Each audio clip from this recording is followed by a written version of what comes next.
Judges 1. After the death of Joshua, the sons of Israel consulted the Lord, saying, "Who will ascend before us against the Canaanite, and who will be the commander of the war?" And the Lord said, "Judah shall ascend. Behold, I have delivered the land into his hands." And Judah said to his brother Simeon, "Go up with me to my lot, and fight against the Canaanite, so that I also may go forth with you to your lot."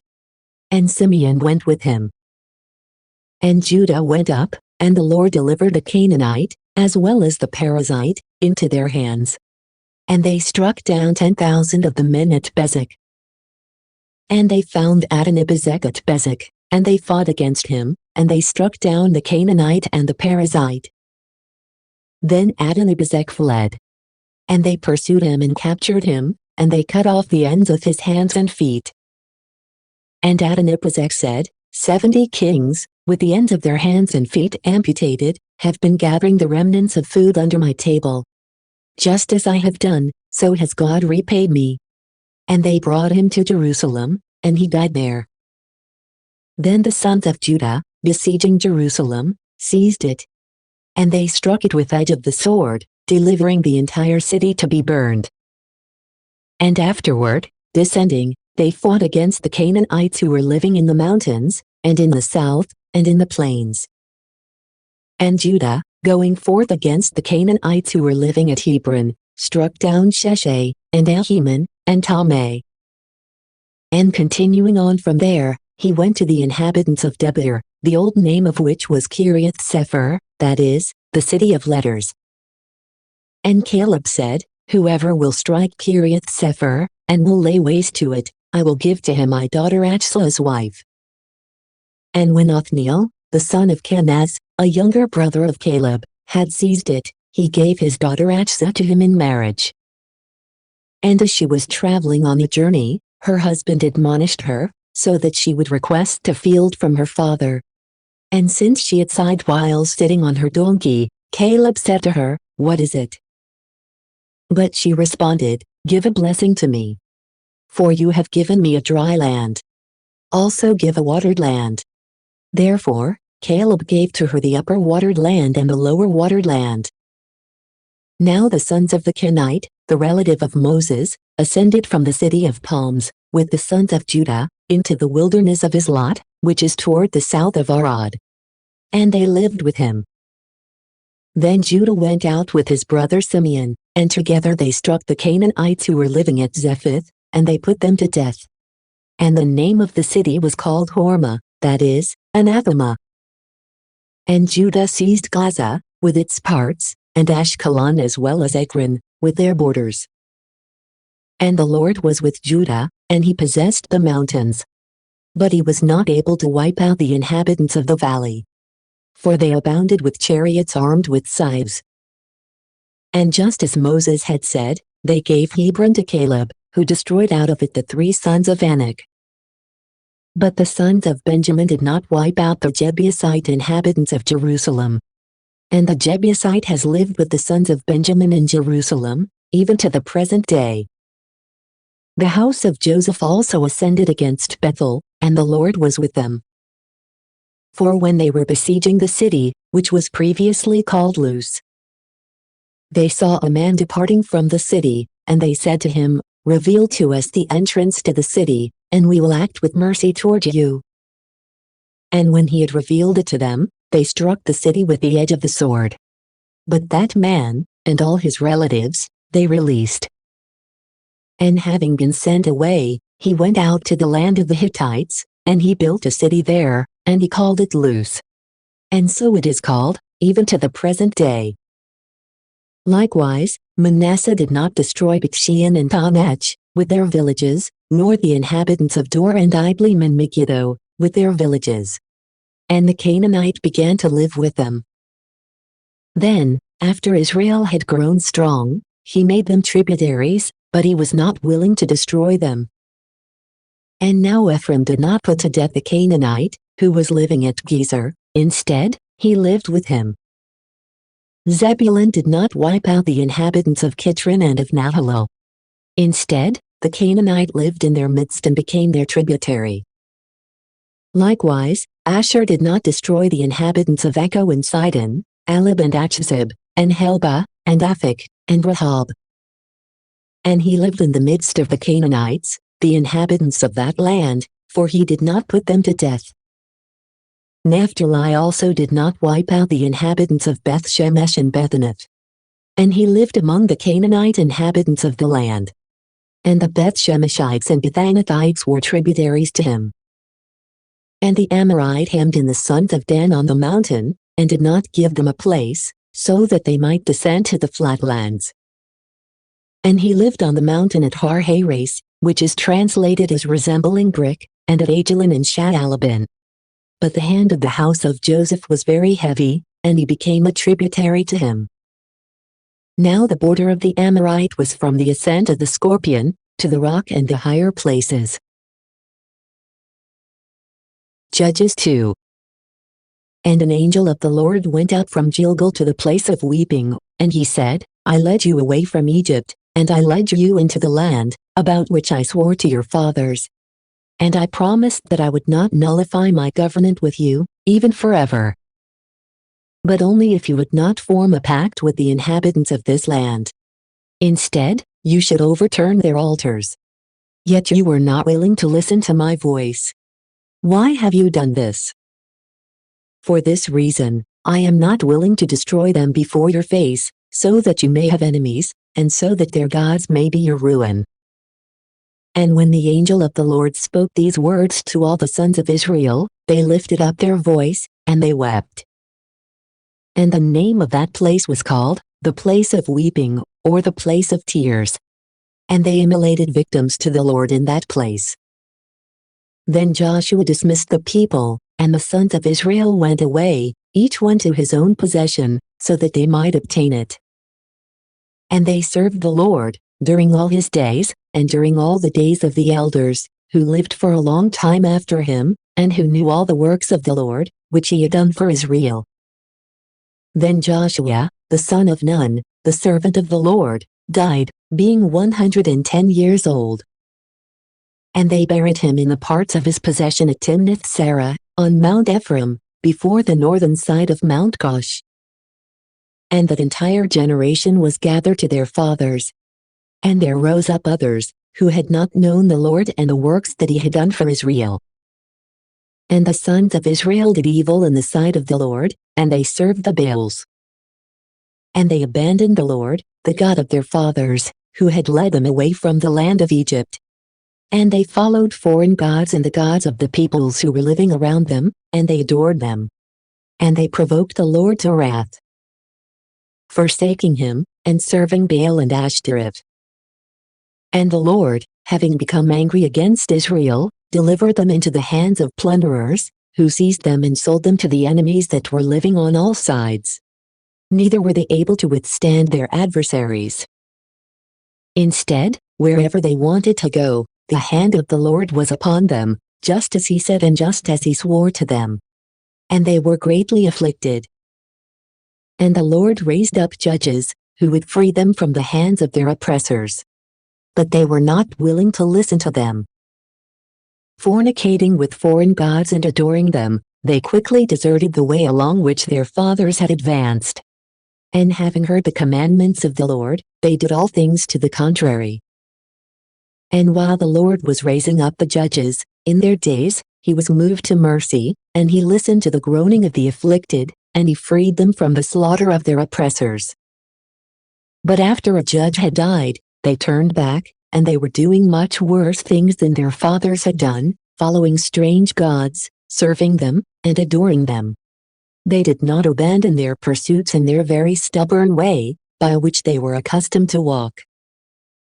And the fury of the Lord was enraged against Israel, and he said, For this people has made void my covenant, which I had formed with their fathers, and they have despised listening to my voice. And so, I will not destroy the nations that Joshua left behind when he died. So that, by them, I may test Israel, as to whether or not they will keep the way of the Lord, and walk in it, just as their fathers kept it. Therefore, the Lord left all these nations, and he was not willing to quickly overthrow them, nor did he deliver them into the hands of Joshua. Judges 3. These are the nations which the Lord left, so that by them he might instruct Israel and all who had not known the wars of the Canaanites, so that afterward their sons might learn to contend with their enemies, and to have a willingness to do battle. The 5 princes of the Philistines, and all the Canaanites, and the Sidonians, and the Hivites who were living on Mount Lebanon, from Mount Baal-Hermon as far as the entrance to Hamath. And he left them, so that by them he might test Israel, as to whether or not they would listen to the commandments of the Lord, which he instructed to their fathers by the hand of Moses. And so, the sons of Israel lived in the midst of the Canaanite, and the Hittite, and the Amorite, and the Perizzite, and the Hivite, and the Jebusite. And they took their daughters as wives, and they gave their own daughters to their sons, and they served their gods. And they did evil in the sight of the Lord, and they forgot their God, while serving the Baals and Ashtoreth. And the Lord, having become angry with Israel, delivered them into the hands of Cushan-Rishathaim, the king of Mesopotamia, and they served him for 8 years. And they cried out to the Lord, who raised up for them a Savior, and he freed them, namely, Othniel, the son of Kenaz, a younger brother of Caleb. And the Spirit of the Lord was in him, and he judged Israel. And he went out to fight, and the Lord delivered Cushan-Rishathaim, the king of Syria, and he overwhelmed them. And the land was quiet for 40 years. And Othniel, the son of Kenaz, died. Then the sons of Israel resumed doing evil in the sight of the Lord, who strengthened Eglon, the king of Moab, against them because they did evil in his sight. And he joined to him the sons of Ammon and the sons of Amalek. And he went forth and struck Israel, and he possessed the city of palms. And the sons of Israel served Eglon, the king of Moab, for 18 years. And afterward, they cried out to the Lord, who raised up for them a Savior, called Ehud, the son of Gera, the son of Benjamin, who used either hand as well as the right hand. And the sons of Israel sent gifts to Eglon, the king of Moab, by him. And he made for himself a 2-edged sword, having a handle, reaching to the middle, the length of the palm of a hand. And he was girded with it under his cloak, on the right thigh. And he offered the gifts to Eglon, the king of Moab. Now Eglon was exceedingly fat. And when he had presented the gifts to him, he followed out his companions, who had arrived with him. And then, returning from Gilgal where the idols were, he said to the king, I have a secret word for you, O king. And he ordered silence. And when all those who were around him had departed, Ehud entered to him. Now he was sitting alone in a summer upper room. And he said, I have a word from God to you. And immediately he rose up from his throne. And Ehud extended his left hand, and he took the dagger from his right thigh. And he thrust it into his abdomen, so strongly that the handle followed the blade into the wound, and was enclosed by the great amount of fat. Neither did he withdraw the sword. Instead, he left it in the body just as he had struck with it. And immediately, by the private parts of nature, the filth of the bowels went out. Then Ehud carefully closed the doors of the upper room, and securing the bars, he departed by a back exit. And the servants of the king, entering, saw that the doors of the upper room were closed, and they said, Perhaps he is emptying his bowels in the summer room. And after waiting a long time, until they were embarrassed, and seeing that no one opened the door, they took the key, and opening it, they found their lord lying dead on the ground. But Ehud, while they were in confusion, escaped and passed by the place of the idols, from which he had returned. And he arrived at Sirath. And immediately he sounded the trumpet on Mount Ephraim. And the sons of Israel descended with him, he himself advancing at the front. And he said to them, Follow me. For the Lord has delivered our enemies, the Moabites, into our hands. And they descended after him, and they occupied the fords of the Jordan, which cross over to Moab. And they did not permit anyone to cross. And so, they struck down the Moabites at that time, about 10,000, all strong and robust men. None of them were able to escape. And Moab was humbled in that day under the hand of Israel. And the land was quiet for 80 years. After him, there was Shamgar, the son of Anath, who struck down 600 men of the Philistines with a plowshare.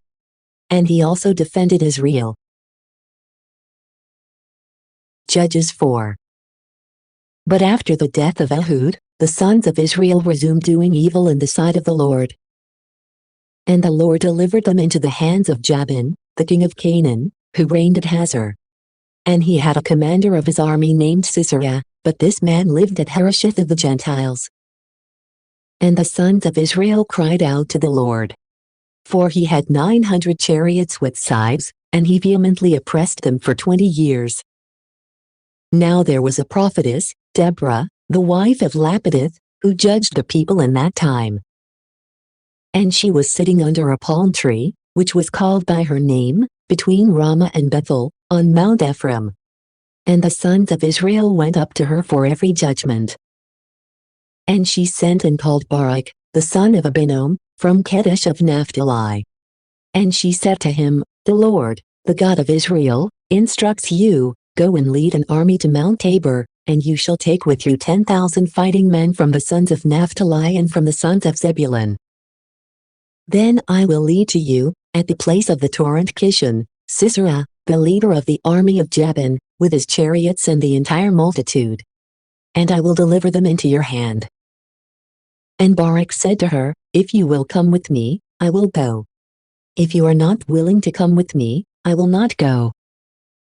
She said to him, Indeed, I will go with you. But due to this change, the victory shall not be reputed to you. And so Sisera will be delivered into the hand of a woman. Therefore, Deborah rose up, and she traveled with Barak to Kedesh. And he, summoning Zebulun and Naphtali, ascended with 10,000 fighting men, having Deborah in his company. Now Heber, the Kenite, had previously withdrawn from the rest of the Kenites, his brothers, the sons of Hobab, the relative of Moses.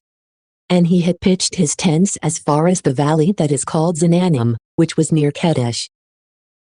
And it was reported to Sisera that Barak, the son of Abinoam, had ascended to Mount Tabor.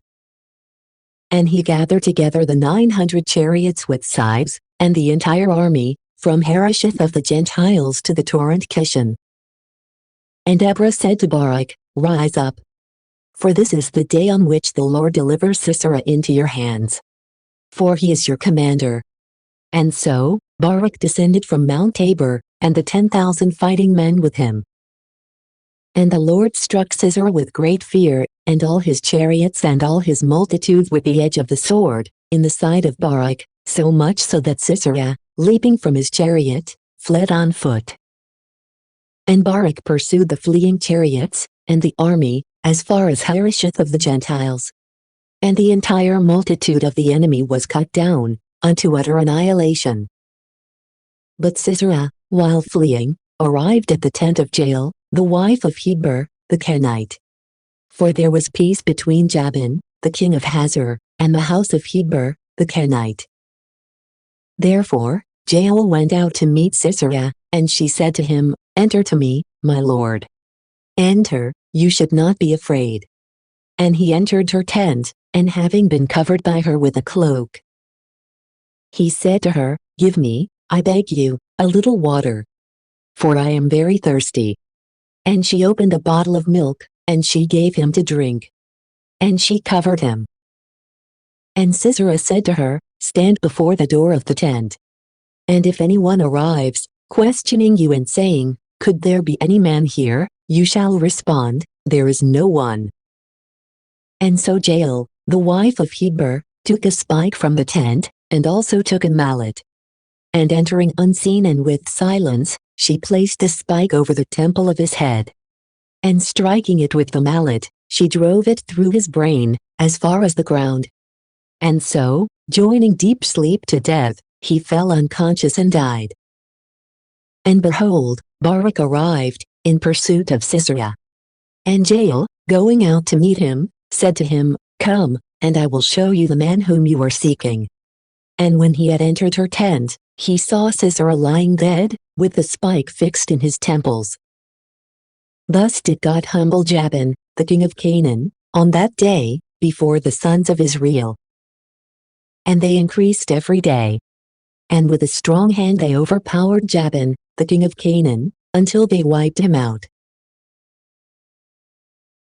Judges 5. In that day, Deborah and Barak, the son of Abinoam, sang out, saying, "All you of Israel who have willingly offered your lives to danger, bless the Lord. Listen, O kings. Pay attention, O princes. It is I, who will sing to the Lord. I will sing a psalm to the Lord, the God of Israel. O Lord, when you departed from Seir, and you crossed through the regions of Edom, the earth and the heavens were moved, and the clouds rained down water. The mountains flowed away before the face of the Lord, and Sinai, before the face of the Lord God of Israel. In the days of Shamgar, the son of Anath, in the days of Jael, the paths were quiet. And whoever entered by them, walked along rough byways. The strong men ceased, and they rested in Israel, until Deborah rose up, until a mother rose up in Israel. The Lord chose new wars, and he himself overturned the gates of the enemies. A shield with a spear was not seen among the 40,000 of Israel. My heart loves the leaders of Israel. All you who, of your own free will, offered yourselves during a crisis, bless the Lord. You who ride upon donkeys laboring, and you who sit in judgment, and you who walk along the way, speak out. Where the chariots were struck together, and the army of the enemies was choked, in that place, let the justices of the Lord be described, and let his clemency be for the brave of Israel. Then did the people of the Lord descend to the gates, and obtain leadership.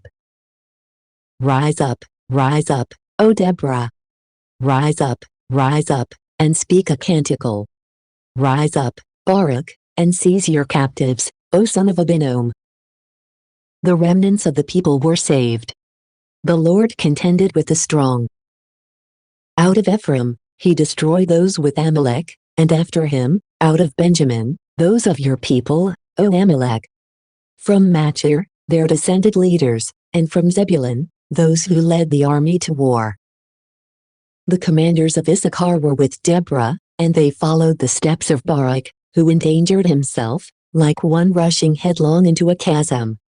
Reuben was divided against himself. Contention was found among great souls. Why do you live between two borders, so that you hear the bleating of the flocks?